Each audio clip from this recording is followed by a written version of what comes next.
मैं डॉक्टर नाज़िमा अलाउद्दीन जो कंसल्टेंट हूँ बटरफ्लाई हॉस्पिटल पे, पिल्ला नंबर 91 अत्तापुर पे लोकेटेड है। आप यहाँ पे रहते हॉस्पिटल में टैबलेट्स या इंसुलिन से एवरी 4 आवर्स को हम आपके शुगर लेवल्स मॉनिटर करके तब आपको एक ये डोज आपको सूटेबल है ये टाइम ऑफ प्रेगनेंसी पे, उसके बाद आपको घर भी जाते हैं। जैसा आपके first 3 months, second 3 months and last 3 months में हमेशा आपके शुगर लेवल्स ऑल्टर होते रह सकते हैं। जैसे जैसे प्रेगनेंसी एडवांस होती वैसा वैसा रिक्वायरमेंट आपको टैबलेट का हो या इंसुलिन का हो बढ़ जाता, क्योंकि अंदर बच्चा भी बढ़ रहा। अब ये इतनी इम्पॉर्टेंट इशू क्यों है, इससे प्रॉब्लम क्या होता है? इससे प्रॉब्लम ये होता है कि माँ को भी प्रॉब्लम है, बच्चे को भी प्रॉब्लम है। माँ को प्रॉब्लम ये है कि ज़्यादा शुगर लेवल्स होने की वजह से माँ के नर्व्स इफेक्ट होते हैं, जैसे कि पैरों में, हाथों में चुमटियाँ भर जाना, सुनपना आना, आँखों को बराबर नहीं दिखना, थोड़ी सी अंधेरी जैसी टाइप आ जाना, किडनीज भी इफेक्ट होते हैं इसमें। यूरिन में भी आप बार बार चेक करते रहना पड़ता है कि यूरिन में शुगर है या नहीं है।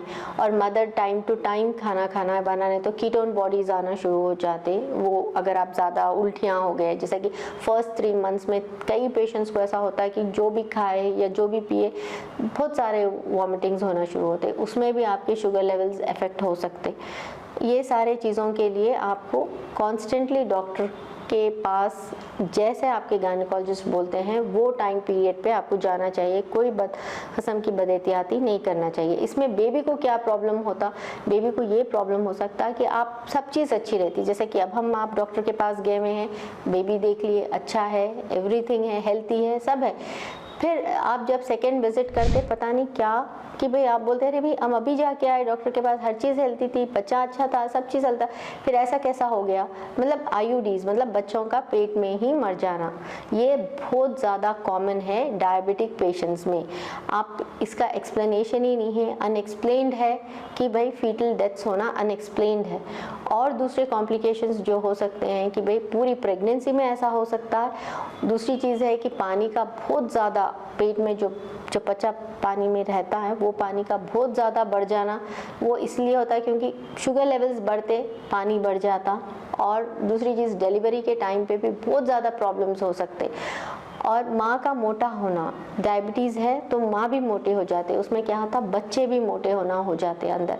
इसमें नॉर्मल डिलीवरी होना बहुत प्रॉब्लम हो जाता। कई बार नॉर्मल डिलीवरी के टाइम पे बच्चों का शोल्डर अटकना या कुछ भी, ये सारी चीज़ों को अवॉइड करने के लिए आपका जो ऑपरेटिव प्रोसीजर्स है, नॉर्मल डिलीवरी नहीं हो के ऑपरेशन करके जो डिलीवर करना है ना, सिजेरियन सेक्शन रेट बढ़ जाता। इसीलिए अगर आप अवॉइड कर सकते, मेन चीज़ इसमें क्या है, कार्बोहाइड्रेट कंटेंट कम लेना। कार्बोहाइड्रेट कंटेंट जैसे कि चावल है या फिर आपका आलू है जिसमें कंटेंट ज़्यादा है, शुगर्स ज़्यादा है।